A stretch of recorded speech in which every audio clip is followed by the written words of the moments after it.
नमस्कार। चलिए दूसरे वीडियो में आपका स्वागत है। पहले वीडियो में हमने कवर किया था सूक्ष्म व्यायाम जो आपको अपने योगाभ्यास के शुरुआत में करने हैं। हम उसी सीक्वेंस में आगे बढ़ रहे हैं। वहां पे हमने खत्म किया था अपने हथेली और अपने घुटनों पर। हम वहीं से अब स्टार्ट करेंगे वापस अपने योगाभ्यास का और अपने हथेली और अपने घुटनों से दूसरे आसन को हम प्रैक्टिस करेंगे। तो अभी हम जो आसन प्रैक्टिस करेंगे वो आपकी कमर की स्ट्रेंथ के लिए, आपके पेट की मसल्स की स्ट्रेंथ के लिए, कुल्हों की स्ट्रेंथ के लिए काफी अच्छे रहते हैं, तो अच्छे से करिएगा।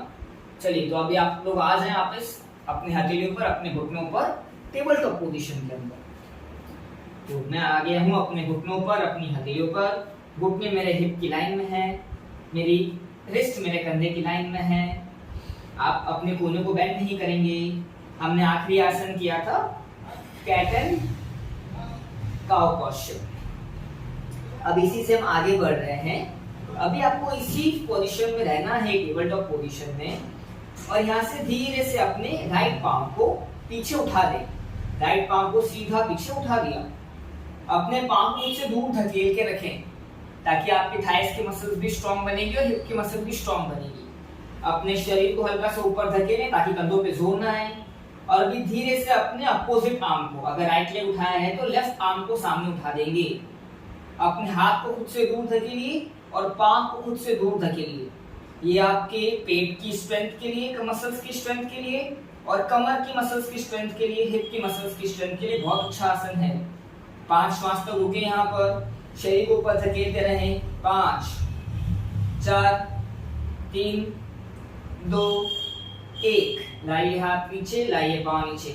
अगर आपकी बॉडी अलाउ ना करे तो थोड़ा कम भी कर सकते हैं, और शरीर अगर करने की स्ट्रेंथ रखता है तो ज्यादा भी कर सकते हैं।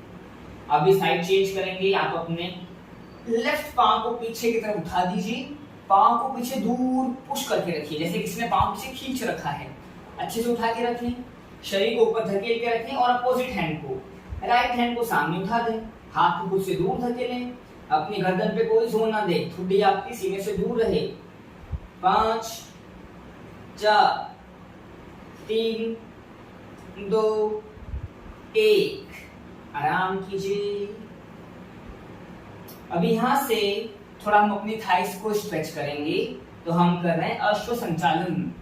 आप इसी अपने पोजीशन में रहेंगे और यहां से आप अपने राइट पांव को अपने राइट हाथ के बाहर की तरफ ले लेंगे। तो राइट पांव राइट हाथ के बाहर की तरफ, ठीक है। आपको पांव में अच्छा गैप रखना है। ध्यान रहे कि आपका जो आगे पांव का घुटना है वो आपकी एड़ी की लाइन में हो, ज्यादा ऐसे पीछे की तरफ या ज्यादा ऐसे आगे की तरफ ना हो। आपका घुटना आपकी एड़ी की लाइन में। अभी आपको क्या करना है, अपने पीछे वाले पांव के हिप और थाई को थोड़ा आगे धकेलना है, जिससे कि आपको अपनी थाई में स्ट्रेच आए, और ऐसा महसूस करना है कि आप एक घोड़े की तरह, एक अश्व की तरह अपने शरीर को ऊपर की तरफ खींच रहे हो अपने कमर के जोर से। श्वास ले, यहाँ पे रुके थोड़ी देर। पिछले पांव की थाई को आगे धकेलें, अपने शरीर को ऊपर की तरफ खींचें। अगर आप सही से कर रहे हैं तो आपको आगे पांव की थाई में, हैमस्ट्रिंग्स में, अपने पेल्विक रीजन में और पिछले पांव की थाई के क्वाड्स में स्ट्रेच आएगा। 1 2 3 4 5। नीचे राइट पांव पीछे वापस, और अपना लेफ्ट पांव आगे ले लीजिए, लेफ्ट हाथ के बाहर। घुटना आपकी एड़ी की लाइन में। इस घुटने को आगे नहीं धकेलना। अपने पिछले पांव की थाई और हिप को आगे धकेलिए और थोड़ा अपने शरीर को ऊपर की तरफ खींचिए अपने कमर के जोर से। ध्यान रहे शरीर को ऐसे घूमना नहीं चाहिए। आपका हिप्स एक स्ट्रेट लाइन में रहेंगे। होल्ड करें, कंधे गर्दन से दूर नीचे की तरफ। 5 4 3 2 1। लीजिए पांव पीछे। अभी मान लीजिए आपका ऐसे स्ट्रेच नहीं होता, आपके भी पांव इतने फ्लेक्सिबल नहीं है हिप्स के आप इतने स्ट्रेच कर सको। तो इसको इजी करने के लिए हम क्या कर सकते हैं, हम एक छोटा स्टूल यूज कर सकते हैं। आप मुझे 10 सेकंड दें, मैं आपको स्टूल आके दिखाता हूँ।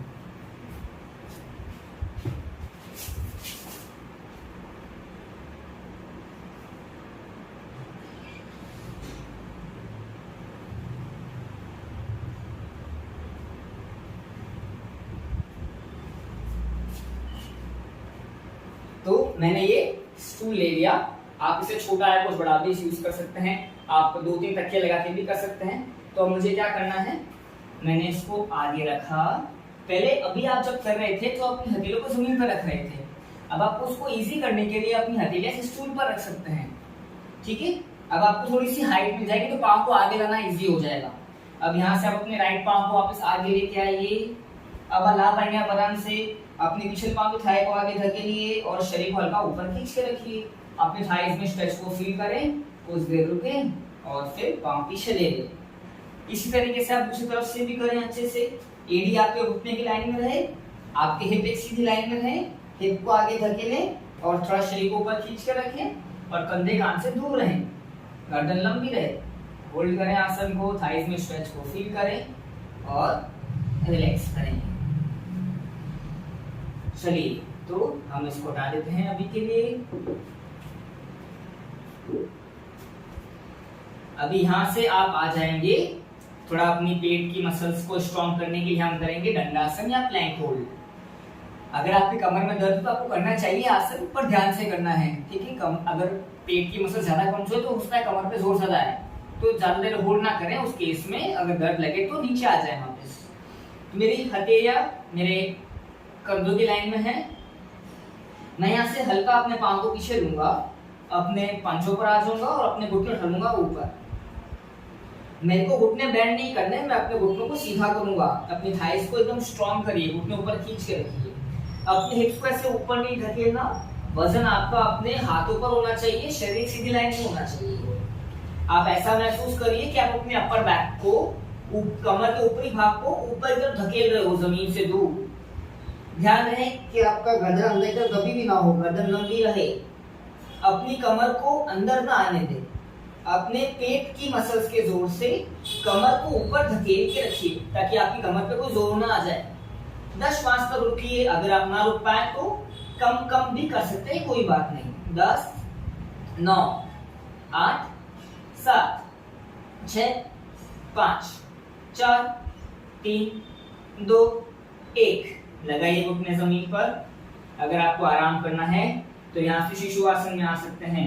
अपने वज्रासन में बैठते हैं, फिर अपने हिप्स को अपनी एड़ी तरफ ले गए, हाथ लंबे हैं, सर को नीचे ले लिया, आपका पेट आपकी थाई पर, कुछ देर रुक सकते हैं, अपनी कमर को आराम दे दें जब तक आपको अच्छा लगे यहाँ रुके, और फिर वापस अपने घुटनों अपने हाथों पर आ जाए। हम एक और आसन करेंगे इस सीरीज के अंदर। हम कर रहे हैं अधोमुख श्वान आसन, डाउनवर्ड फेसिंग डॉग। इसके लिए इसी पोजीशन में रहें, हथेलियों घुटनों पर, अपने पंजों को अंदर घुमाएं, अपने घुटनों को उठाएं, घुटने सीधे कर लें, अपने हिप्स को ऊपर स्काई की तरफ, आसमान की तरफ धकेलें अपनी कमर के जोर से। इससे आपकी कमर पूरी लंबी हो जाएगी। इसके बाद अपने हाथों के जोर से और अपनी कमर के जोर से अपने सीने को अपने पांव की तरफ धकेलना स्टार्ट करें। अपनी एड़ियों को, अगर आपके पांव फ्लेक्सिबल है, आप कर पाए तो जमीन की तरफ धकेलें और यहाँ आसन में होल्ड करें। आपको अपनी गर्दन को नहीं दबाना है, गर्दन रिलैक्स रहेगी। अब अपनी कमर के जोर से खुद को अंदर धकेलेंगे, अपनी एड़ियों को जमीन की तरफ धकेलने की कोशिश करना, घुटनों को सीधा रखें, श्वास लेते रहें, छोड़ते रहें। 5 श्वास तक यहाँ पे रुकें। 5, 4, 3, 2, 1। लगाइए घुटने से। अब मान लीजिए कि आपके पांव बहुत स्टिफ हैं अभी और आप अपनी घुटनों को सीधा नहीं रख पाते या अपने शरीर को अंदर धकेलने में अभी आप समर्थ नहीं हैं, तो आप क्या करिए, इसमें अपने घुटनों को बेंड करिए पहले। तो कैसे करेंगे? हाथ जमीन पर, हथेलियां जमीन पर, पंजे अंदर घुमाएं, घुटनों को उठाया जमीन से, घुटनों को सीधा न करें, घुटने बेंड रख लीजिए और ऐसा महसूस करिए कि आप अपने हिप्स को ऊपर की तरफ और अपने पेट को अपनी थाई की तरफ पुश कर रहे हैं। पेट गया थाई की तरफ, हिप्स गए ऊपर की तरफ, गर्दन वापस ढीली है, गर्दन पे कोई जोर नहीं। कुछ देर आप होल्ड करें अच्छे से और फिर नीचे आ जाए। अभी मान लीजिए कि आपको इससे भी नहीं होता, इसमें भी आपको डिफिकल्ट लगता है, तो उस केस में आप एक चेयर या फिर कुछ और हायर सरफेस यूज कर सकते हैं।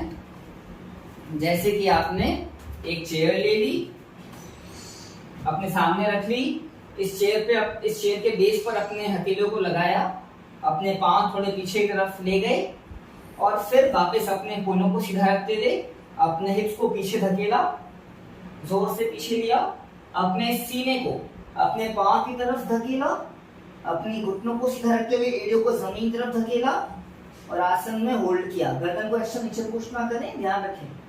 आसन में अच्छे से होल्ड करिएगा, पूरे पाँव में और कमर में स्ट्रेच को फील करिए, कंधों में स्ट्रेच को फील करिए। 5 काउंट तक रुकिए